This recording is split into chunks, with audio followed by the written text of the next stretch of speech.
ኩሽ፣ ሀበሻ፣ አቢሲኒያ፣ ኢትዮጵያ። ዛሬ እነኚህ ስም ከየት እንደመጡና በስንተኛው ክፍለ ዘመን እንደተሰየሙ በአጠቃላይ የኢትዮጵያ ታሪክ ከመጀመሪያው ከአድሎና ከመድሎ ንጹህ የሆነ ታሪክ የምናወራው ይሆናል። ኢትዮጵያ ማለት ከየት እንደመጣች ስሟም ከኩሽ ወደ ሀበሻ፣ ከሀበሻ ወደ አቢሲኒያ፣ ከአቢሲኒያም ወደ ኢትዮጵያ እንዴትና በማን እንደተቀየረው የምናየው ይሆናል። ይህ የምናየው ታሪክም ከአድሎና ከመድሎ ንጹህ የሆነና በትክክለኛው ታሪክ ጸሐፊዎች የተጻፈውን ታሪክ እናየዋለን። እስከ መጨረሻው አብራችሁን ቆዩ። ቻናሉንም ሰብስክራይብ፣ ቪዲዮንም ላይክ፣ ሼር፣ ሀሳባችሁንም ኮሜንት ላይ ማስፈር እንዳትረሱ።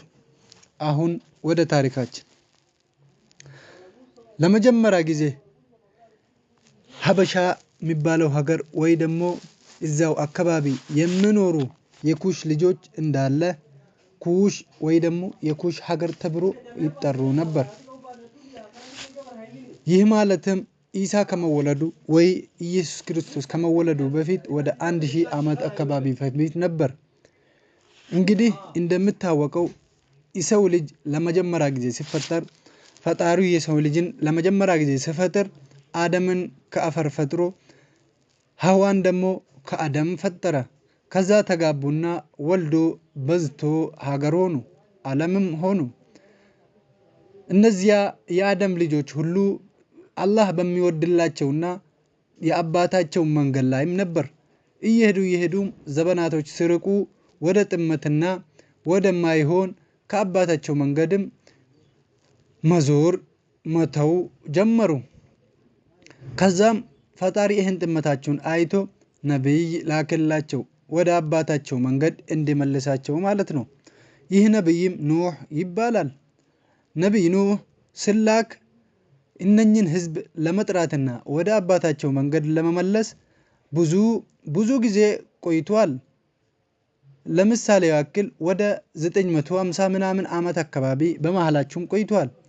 በዚህ ህዝቦቹም እሱን አንሰማ ብሎና ጥመታቸውን በመምረጣቸው ፈጣሪ ተናዶባቸው ለእልቂት አዳርጓቸዋል። በዚህም ነብይ ኑህና ለሱ እሺ ያሉ ሰዎችና ለሱ የታመኑ ሰዎች ጥቂት እንዳለ በአንድ መርከብ ወደ ውሃ ወጡ። ከዛ በኋላ ምድር ላይ የቀሩ እንዳለ ሁሉም በውሃ አላህ ድምጥማጣቸውን አጠፋ። ከዛ በኋላ እዚህ ምድር ላይ የቀረ የኑህ ልጆች ብቻ ናቸው። ከነዚህ የኑህ ልጆችም 3 የዓለም አባቶች እናየዋለን። አንደኛው ሴም ይባላል፣ ሁለተኛ ደግሞ ሃም ይባላል፣ ሶስተኛው ያፌስ ይባላል። ሴም ማለት የአረቦችና እዛው አካባቢ የሚኖሩ ህዝቦች አባት ነው። ያፌስ ማለት ደግሞ የአውሮፓና የሮማን ህዝብ አባት ነው። ሃም ደግሞ የሀበሾችና እዛው አካባቢ የሚኖሩ አባት ነው። እንግዲህ እኛ የምናየው እዚህ የሃም ልጆች ናቸው። ሃምም ኩሽ የሚባል ልጅ ወለደ። ኩሽ ማለት የሃም ልጅ ስም ነው። ኩሽም ደግሞ ብዙ ልጆችን ወልዶ በዝቶ ሀገርም ሆኖ ከሀገርም አልፎ በዝቶ ብዙ ሀገራትም ሆኑ። ከነዚህ ከኩሽ ልጆች አንዱ እኛ ሀገር ያለው ህዝብ ኢትዮጵያ ዛሬ የሚባለው ህዝብ ነው። እነኚህ ህዝብ በዛው ዘመን የኩሽ ሀገር ወይም የኩሽ ህዝብ ተብሎ ይጠራ ነበር። ይህ ማለትም ኢሳ ከመወለዱ በ1000 ምናምን ዓመት በፊት ማለትም ከ10 ክፍለ ዘመን በፊት ማለት ነው። ከዛ በኋላ የኩሽ ልጆች እየተከፋፈሉ ከፊላቸውም ወደ ሀገር ከፊላቸውም ወደ ጎሳ እየተቀያየሩ እየተለያዩና የተለያየ ቋንቋ መናገር ጀመሩ። እየሄዱም ሀገሩ ከፊሉም ሀገር ሆኖ ከፊሉም አንድ ሀገር ውስጥ ተለያይቶ መኖር ጀመረ። ከዚያም ኢትዮጵያ የምትባለው ሀገር ውስጥም ብዙ የኩሽ ልጆች እንዳሉ ይነገራል። ወደ 29 ምናምን አካባቢ እንዳሉም ይነገራል። ከኢትዮጵያ ውጪ ብዙ የአፍሪካ ሀገራት ውስጥ እንዳሉም ይነገራል። ከነዚያ ኦሮሞ፣ ሶማሌ፣ አገውና የመሳሰላችሁ የብሔር ብሔረሰቦች እንዳሉ የኩሽ ልጆች ናቸው። እነኚህ ኢትዮጵያ ውስጥ የሚገኙ የኩሽ ልጆች ኢትዮጵያ ወደምትባለው ሀገር አንድ ላይ ተሰብስበው ሀገር ከመሆናቸው በፊት በየጎሳቸው ሀገር ሆኖ ሲተዳደሩ ነበር። እነዛም የኩሽ ልጆች ማለት ነው። ከዛ በኋላ ወደ አንድ ሀገር ወይ ደግሞ ወደ አንድ ህዝብ ማለትም ሀበሻ ወደምትባለው ሀገር ተቀየሩ። ሀበሻ የሚለው ስምም የተሰጣቸው አንዳንድ ታሪክ እንደሚነግረን ከሆነ ከየመን የመጡ ወደ አክሱም አካባቢ የሰፈሩ የየመን ጎሳ ስም እንደነበር ሀብሽ ከሚባለው ስም እንደተወሰደ ይነገራል። ሌላው ደግሞ ይህ ሀበሻ የሚለው ቃል ከአረብኛ ቃልና የአረብኛ ቃል እንደሆነም ይህ ማለትም የጥቁር ህዝቦችና ወይም የጥቁር ሀገር ቋንቋቸውና ፊታቸው የተለያየው ሀገር ነው በሚለው ስም ሀበሻ ወደሚለው ተቀየረም ነው። ሌላም አለ። ነገር ግን እኛ ዛሬ ተቀብለነው ይህን ስም ይዘነው የምንሄደው በዚህ በአረብኛ ቃል መሆኑና የተለያየ ህዝብና የተለያየ ቋንቋ የሚገኝባት ሀገር ነው ብለን እንወስዳለን። እንግዲህ ከኩሽ ወደ ሀበሻ ተቀየረች። ሀበሻ የሚለው ስምም የተሰጠው እነዚያ ለኩሽ ልጆች ማለት ነው። ከዛ ሀበሻ በሚባለው ስም ታውቃ ሀገር ሆና ቀጠለች። የሀበሻ ወይም የኩሽ ስልጣኔ። የኩሽ ስልጣኔ ማለት ዓለም ላይ የታወቀ ስልጣኔና የንጉሳዊ ስነ ስርዓት ነው። ይህ ስርዓትም ታሪክ እንደሚነግረን ከሆነ ከየመን ወይ ደግሞ እዛው ቀይ ባህር አካባቢ ከሚኖሩ ከአረብ ስልጣኔዎች እንደተወሰደና ንጉሶቿም ለመጀመሪያ ጊዜ ከሰባ ከሚባሉ ጎሳዎች እንደመጡ ይነገራል። ይህ ማለትም ኢየሱስ ከመወለዱ በፊት ወደ 10 ክፍለ ዘመን ምናምን በፊት ነው። ማለትም 1000 ዓመት በፊት ማለት ነው።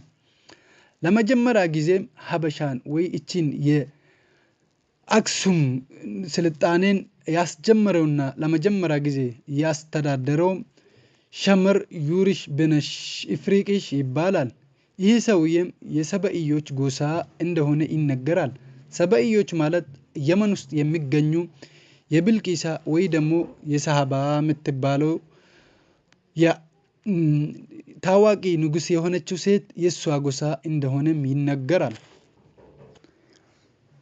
እንግዲህ ብልቂሳ ማለትም ምሳሌ የሌለላትን የሴት ንጉስና ዓለም ላይ የታወቀች ከመጽሐፍ ቅዱስና ቁርአንን ጨምሮ ብዙ መጽሐፍቶች ስለሷ ያወራት ንጉስ እንደሆነች ይታወቃል።